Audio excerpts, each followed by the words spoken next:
नमस्कार फ्रेंड्स, मैं मंजू। आज आप सबको एक सुहाग गीत सुना रही हूँ।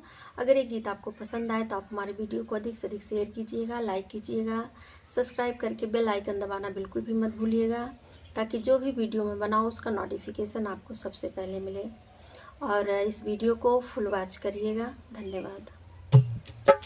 निबिया के डर जिनका टावा मोरे बाबा कटावा मोरे बाबा, अरे निमिया चिरैया के बसेर रे लाला नमा, अरे निमिया चिरैया के बसेर रे लाला नमा।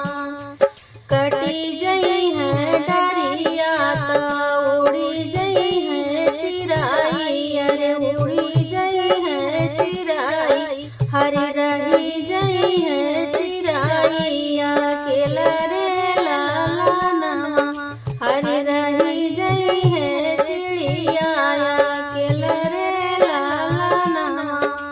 बेटी गर्भ जी ने बोला हमारे पापा, जिने बोला हमारे पापा, हर बेटी पाराया दाना होती रे लाला नमा, हर बेटी पाराया दाना होती रे लाला नमा।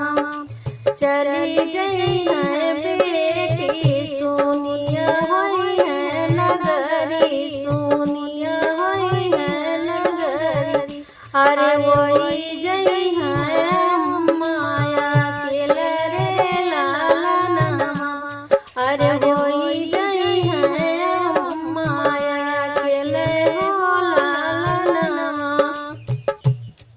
ये तनी बचन सुनिया अम्मा हो अम्मा, अरे रोवेली मड़ुआ के बिचरे लाला नमा, हरे रोवेली मड़ुआ के बिचरे लाला नमा।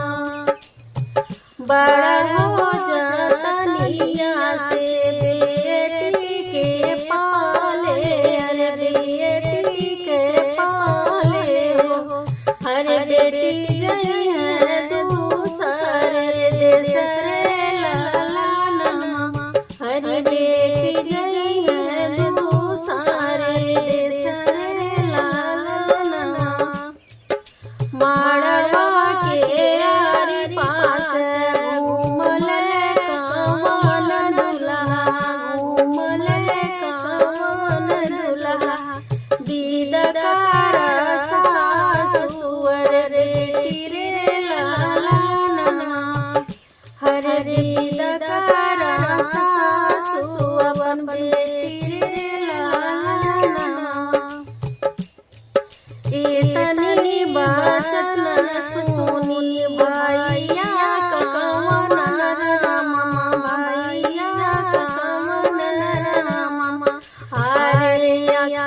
राधे।